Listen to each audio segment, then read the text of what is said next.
తెలంగాణ రాష్ట్రంలోని రైతులు నానా రకాలుగా నష్టపోతున్నారని, గిట్టుబాటు ధర లేక సరైన సమయానికి కళ్ళాల్లో ఉన్న పంటను ప్రభుత్వం కొనకుండా కాలయాపన చేయడంతో రైతులు తీవ్రమైన మానసిక క్షోభకు గురవుతున్నారని తెలుస్తుంది. రైతుల కష్టాలు చూస్తుంటే మనసును కలిచివేస్తున్న దృశ్యాలు పత్రికలో చూస్తున్నాం. తెలంగాణ రాష్ట్ర ముఖ్యమంత్రి రైతుల పట్ల శ్రద్ధ చూపి వారిని ఆదుకోవాలన్నారు. భారతీయ జనతా పార్టీ జాతీయ కిసాన్ మోర్చా సీనియర్ నాయకులు పాపయ్య గౌడ్ తన జీవితం రైతు వృత్తితోనే భారతీయ జనతా పార్టీ ద్వారా రైతు ఉద్యమాలు చేసి రైతులకు దోహదపడుతున్నానని తెలిపిన పాపయ్య గౌడ్. నమస్తే పాపయ్య గౌడ్ గారు. నమస్తే అండి. తెలంగాణ రాష్ట్రంలో రైతుల పరిస్థితి ఏ విధంగా ఉంది ఇప్పుడు? ఈరోజు తెలంగాణలో రైతుల పరిస్థితి చాలా దయనీయమైన పరిస్థితుల్లో ఈరోజు రైతులు ఎదుర్కొంటూ ఉన్నారు. ఎందుకంటే కొత్తగా వచ్చిన ఈ ప్రభుత్వం దగ్గర వ్యవసాయానికి సంబంధించిన ఇప్పటి వరకు ఎలాంటి ప్రణాళిక చేయకపోవడం రైతులకు చాలా ఇబ్బందులు గురి చేసే పరిస్థితి ఉంది. ఉదాహరణకు వ్యవసాయ సీజన్ ప్రారంభమైంది, వర్షాలు వస్తే, ఇప్పుడు తొలకరి వర్షాలు వస్తే రైతులు విత్తనాలు నాటే పరిస్థితి ఉంది.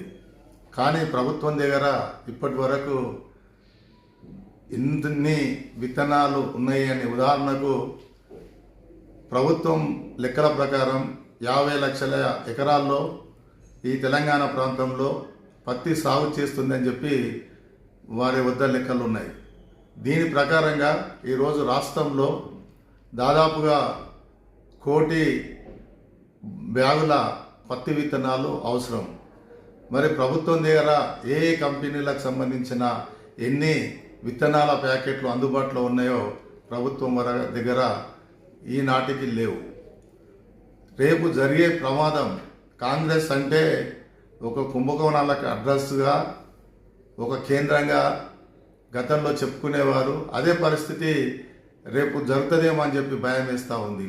ఎందుకంటే ఈరోజు విత్తన ప్యాకెట్లు అందుబాటులో లేకపోవడంతో మళ్ళీ బ్లాక్ మార్కెటింగ్కు ఒక దారి చూపే విధంగా ఈ రాష్ట్రంలో పరిస్థితులు కనిపిస్తూ ఉన్నాయి.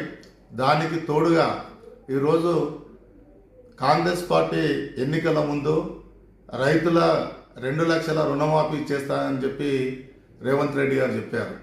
రేవంత్ రెడ్డి గారు రైతులను రొచ్చెగొట్టే విధంగా, మేము కాంగ్రెస్ పార్టీ అధికారంలోకి వస్తే సోనియా గాంధీ రోజున మేము 2 లక్షల రూపాయలు రుణమాఫీ చేస్తాం, మీరు ఎవరైతే ₹1,00,000 రుణాన్ని తీసుకున్నారో వాళ్ళు వెంటనే వెళ్ళి మళ్ళీ ఇంకొక ₹1,00,000 రుణాన్ని తీసుకోండి, మేము వచ్చిన వెంటనే 2 లక్షలు మాఫ్ చేస్తామని చెప్తే, మరి రేవంత్ రెడ్డి గారి మాటలు నమ్మి చాలామంది రైతులు అప్పులు కట్టకుండా మళ్ళీ లోన్ తీసుకోవడం జరిగింది. కానీ ఇప్పుడు పరిస్థితి ఏంటంటే మళ్ళీ ఇప్పుడు వ్యవసాయానికి పెట్టుబడులకు బ్యాంకులకు వద్దకు వెళ్తే వాళ్ళు లోన్ ఇచ్చే పరిస్థితి లేదు. మీరు తీసుకున్న డబ్బులు కట్టియండి, మేము లోన్ ఇస్తామని అంటా ఉన్నారు. మరి కాంగ్రెస్ పార్టీ వాళ్ళు చెప్తా ఉన్నారు మీరు బ్యాంకుల్లో లోను కట్టవద్దు, మేము మాఫ్ చేస్తామని చెప్పి. మళ్ళీ ఇప్పుడు మరి రేవంత్ రెడ్డి గారు ఏం చెప్తా ఉన్నారు, ఆగస్టులో మేము రుణమాఫీ చేస్తామని చెప్తా ఉన్నాడు. మరి ఆగస్టులో రుణమాఫీ చేస్తే రైతులకు అక్కరకు రాని రుణమాఫీ ఎందుకు అని చెప్పి భారతీయ జనతా కిసాన్ మోర్చాగా మేము ప్రశ్నిస్తూ ఉన్నాం. రైతులకు ఈ నెలలో వారి పెట్టుబడికి లోన్ కావాలి. ఈరోజు రేవంత్ రెడ్డికి భరోసా ఉంటే తప్పకుండా మేము కాంగ్రెస్ పార్టీ నుంచి మేము తప్పకుండా రుణమాఫీ చేస్తామని చెప్పి నీకు భరోసా ఉంటే ఈరోజు బ్యాంకు వాళ్ళతో మాట్లాడండి. బ్యాంకు వాళ్ళతో మాట్లాడి రైతులకు తిరిగి మీరు లోను ఇవ్వండి. మా పార్టీ, మా ప్రభుత్వం మీ గతంలో తీసుకున్న రుణమాఫీ మేము మాఫీ చేస్తామని చెప్పి రైతులకు భరోసా ఇచ్చే విధంగా ప్రయత్నం చేస్తే ఈరోజు రేవంత్ రెడ్డి గారిని రైతులు నమ్మే పరిస్థితి ఉంది. కాబట్టి దాన్ని వెంటనే అమలు అయ్యే విధంగా ప్రయత్నం చేయాలి. ఇంకొక విషయం, ఈరోజు వాళ్ళు ఎన్నికల మేనిఫెస్టోలో కేంద్ర ప్రభుత్వం ఇస్తున్న ప్రధానమంత్రి ఫసల్ బీమా యోజన పథకాన్ని మేము అమలు చేస్తామని చెప్పడం జరిగింది. మరి ఇప్పుడు ప్రధానమంత్రి ఫసల్ బీమా యోజన పథకాన్ని ప్రవేశపెట్టాలి అని అంటే ప్రభుత్వం దానికి తగిన చర్యలు తీసుకోవాల్సిన బాధ్యత ఉంది. ఈనాడు పంటలు పెడతా ఉంటే మరి ప్రభుత్వం చెల్లించాల్సిన ప్రీమియం కానీ మరి ఏ కంపెనీలతోటి ఏ కంపెనీలతో వీళ్ళు టైఅప్ అయింది. మరి రైతులను చైతన్యం చేసే విధంగా మీరు ఆయుష్మాన్ భారత్లో చేరండి అని చెప్పి రైతులను చైతన్యం చేసే విధంగా ఈ ప్రభుత్వం ప్రయత్నం చేయడం లేదు.